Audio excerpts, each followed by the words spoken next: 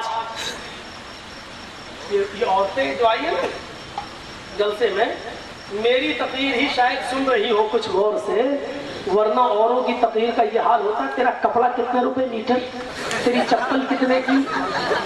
اور سوتی ہیں, میں نے سنا ہے سوتی ہیں, کہہ دیتی ہے اپنی سہیلیوں سے جب مولانا جرجیس بولے تو اٹھا دینا مجھے تب اٹھیں گے. یعنی ہم ہی ایک تقریر کرتے ہیں اور دوسرے پتہ نہیں وہ کہ لیلا مجنوں کی کہانی سناتے ہیں یا کیا کرتے ہیں, یہ ہمیں نہیں معلوم. تیری چپل کتنے کی, تیری ساری کتنے کی, تیرا یہ کتنے کا, یہ سب باتیں ہوتی رہتی ہیں. یہ جب بیٹھ جائیں تو پڑوسی کی برائی, پڑوسن کی برائی, اس کی شادی آ رہی تو پھنس گئی, اس کی برائی, اس طریقے کی باتیں ہوتی رہتی ہیں. یہ بھی زبان سے تکلیف دینا ہے. ایک دوسرے کی غیبت کرنا, بھائی بھائی کرے, یہ بھی ایک تکلیف ہوتی ہے میرے بھائیوں. تکلیف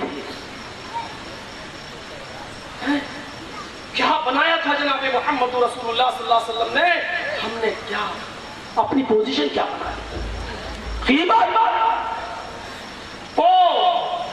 نبی اکرم کی ایک بیوی نے اتنا ہی کہا تھا, دوسری بیوی کے بارے میں نبی, اچھا وہ ناٹے, وہ نٹنی, وہ چھوٹی, وہ ناٹے تک کی, اتنا کہا تھا تو اللہ کے نبی نے فرمایا تھا صرف اتنی سی بات کہی تھی. اچھا وہ نٹنی, وہ چھوٹی سی, وہ ناٹے تک کی.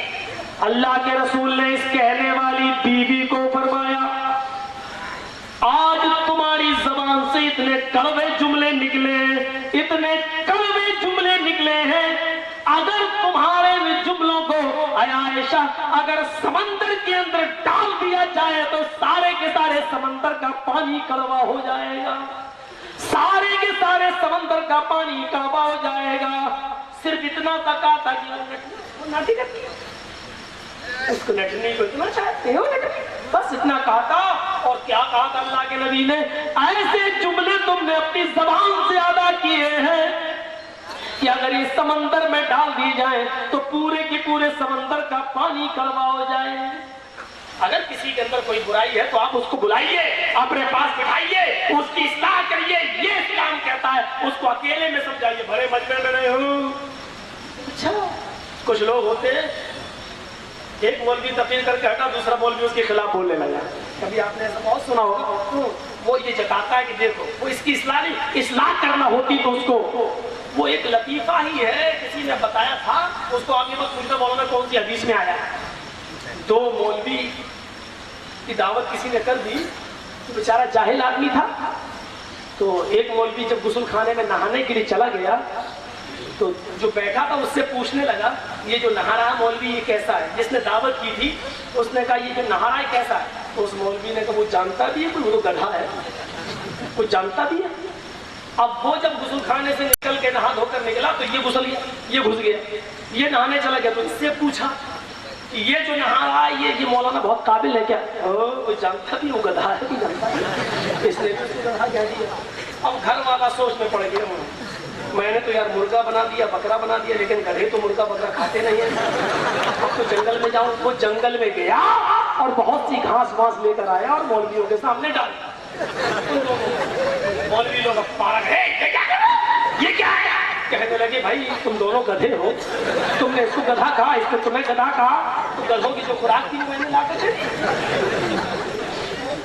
میں جانتا ہوں کہ لطیفہ ہے, لیکن یہ بھی ہو سکتا ہے کہ مولویوں کو سبق سکھانے کے لیے کسی نے ایسا کر کے بھی دکھایا ہو. اس کی کوئی تصدیق نہیں ہے, لیکن میرے بھائیوں جس نے بھی ایک چٹکلا یا لطیفہ بنایا ہے بہرحال اس میں ایک صداقت نظر آتی ہے. اور ہم جیسے ملا مولویوں کے لیے ایک عبرت نظر آتی ہے, ایک عبرت. ایک دوسرے کی ٹانگ پکڑ کے گھسیٹنے میں لگا ہوا ہے,